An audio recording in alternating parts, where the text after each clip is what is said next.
লোকটা দেখেন কি সুন্দর। এখন কি যাবো ব্যাংকে, ব্যাংকে দেখি কি অসুবিধা হচ্ছে, পয়সা যেন এখনো পয়সা মোবাইলে আসেনি।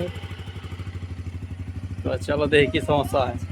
আমাদের বাড়ি থেকে বাড়িয়ে গেলাম মালোপাড়া গোবিন্দজোত থেকে। আমি, আমার বড় ভাই আর আমার মা যাচ্ছি এখন বিকালুর মোড় পারওয়াটোলা ব্যাংকে। আর ব্যাংকে যেয়ে আপনারা ভিউটা দেখাচ্ছি দর্শক বন্ধুরা। চলে এসেছি, এটা হচ্ছে বিকালুর মোড়ের সামনে, মানে আমার মালোপাড়া মোড় থেকে 1.5 কিলো হবে এটা আছে। এটা ব্যাংক আছে একটা। আর এই যে দেখেন লোকটা কত সুন্দর। আর এই জায়গাখানে আমি এসেছি, আর এই জায়গাখানে দেখেন একটা বিল্ডিং করে ছোট্ট করে।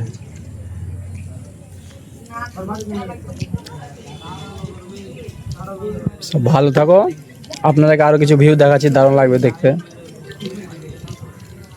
বিকালুর মোড় পারওয়াটোলা এই ব্যাংকটা আছে। আর ব্যাংকটার ভিতরে ঢুকে গেছে। সিসি ক্যামেরা কিছু দেখাতে পাচ্ছি না, বলতে পারছিলাম না। আপনাকে ভিউটা বাহিরকে দেখাচ্ছি, কত সুন্দর লাগবে। চরকির মানে এটা এই জ্ঞানতলাতে দেখেন এই জায়গাটা কত বিউটিফুল হয়।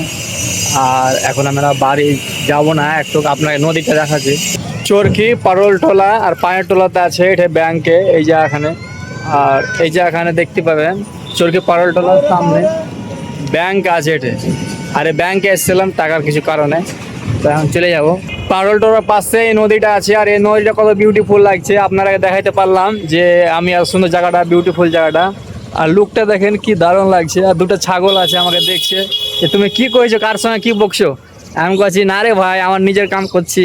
তো চলো আপনাকে আরো কিছু ভালো কিছু দেখাচ্ছি। আগা দিকে যাচ্ছে, দুপাশে মাছ চাষ করা হচ্ছে। আর শক্ত মক্ত করে একটা বাঁধ দেওয়া আছে, যে এদিকের পানি ওদিকে না যায়, ওদিকের পানি এদিকে না আসে। আর পানিটা আসলে পরে সব মাছ চলে যাবে তার কারণে। আর এই সাইডে আছে, এই সাইডে ধানের ভুঁইয়ের জমিনে নিচের দিকে আছে। এটা বৃত্তি বলছে না বানা বলছে, দিয়ে এখানে পাতিয়ে রেখেছে যে পানি হলে বেশি মেঘ গাজলে যেন মাছ না চলে যায়।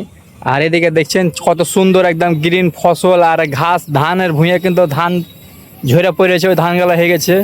আর এত সুন্দর লাগছে দেখে যে আপনার হৃদয় ঠান্ডা হয়ে যাবে। আর আপনারা গ্রামের ভিডিওটা দেখছেন, তো সেই গ্রামের ভিডিও না, এটা একদম বাহিরকার একদম ডুবাইয়ের ঠিকিন একদম নদীর লালা। আর বিল অনেক সুন্দর, বাহিরকার ঠিকিন ज़्यादा বেশি ভিউ লাগে। দু সাইডে বিল থাকার কারণে খুবই ভালো লাগছে ভিউটা। আর এখন তো সান লেগে গেল, এখন আজান টাজান দিবে, তার কারণে আরও লুকটা কত দারুণ লাগছিল। আর এদিকে একদম অনেক দূর চলে যাবে, এদিক দিয়ে ফের এই সাইড দিয়ে চলে যাবে চরকি। পাক দিয়ে একদম পানি একদম বিলটাই দেখতে হচ্ছে, পাক রাস্তা করে দেখে চরকি পাক গোটাই বিল আছে।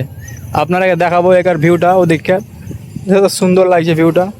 আগের দিকে আপনাকে দেখাচ্ছি বাড়ি যাওয়ার দিকে। ফাইনালি দেখছে ছাগলটা চলে এসছে, গাড়িতে উঠে গেলাম, এখন বাড়ি চলে যাব। এই যে দেখেন, লেট করলে হবে না, আজান দিবে, এখন রাত হয়ে গেল। ব্যাংক থেকে বাড়ি ফিরে যাচ্ছি, চরকি পার হয়ে গেলে তো মালোপাড়া চলে এলাম। এই যে দেখেন বাড়ি পৌঁছে গেলাম। আর এই যে অলরেডি পৌঁছে গেছি। আর এই যে দেখেন এটা লুকটা, মালোপাড়ায় চলে এসেছি অলরেডি। আর বেশি টাইম লাগলো না, 5-10 মিনিট লাগলো। আর এই লুকটা দেখেন, ভিউটা অসুবিধা। ব্যাংক থেকে চলে এলাম, ব্যাংকের কোনো সমস্যা ছিল তার কারণে গেছিলাম। তো চলেন বাড়ির লুকটা দেখাচ্ছি। চলো গাইস। আরে সিসার কি কাঁপছে, দারুণ লাগছে। গাড়ি আছে অনেক,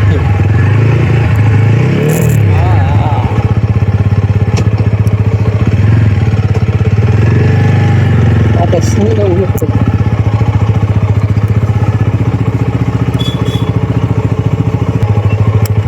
চরকি থেকে চলে এলাম। আর এই যে দেখেন ব্যাংকে গেলাম চরকি। তোমার চরকি থেকে ব্যাংক আগার দিকে মালোপাড়া থেকে কমসে কম 1 কিলো 1.5 কিলো হবে চরকি। আর চরকির পাশে সামনে গিয়ে দেখতে পাই ব্যাংকটা ছিল। ব্যাংকটার লোকেশন তো দেখালাম। আর এখন আজান টাজান দিবে, ভিডিওটা আমি এখানে শেষ করলাম। আর রাত্রি হয়ে গেছে, লাইন টাইন নাই বাড়িতে। তো ভালো থাকো, সুস্থ থাকো। আর নতুন ফ্যান ফলোয়ার থাকলে পারে লাইক শেয়ার কমেন্ট করে তোমার বন্ধুকে সাপোর্ট করবে, তাই আগে বাড়তে পারবো। এই যে আর বাস দেখতে পাচ্ছেন, এটা হচ্ছে শাহজাহানের ছেলে। আর আমি তো হচ্ছে শাহজাহান, আর এটা আমার ছেলে। এই যে দেখেন, আপনাদের দিকে হাঁ করে দেখে আছে, দেখো জিভে দেখাচ্ছে যে তোমরা সাপোর্ট কেন করছো না আমার আব্বাকে, এমনি করে বলছে, দেখছো তোমরা বুঝতে পারো না। সব ভালো থাকো, সুস্থ থাকো।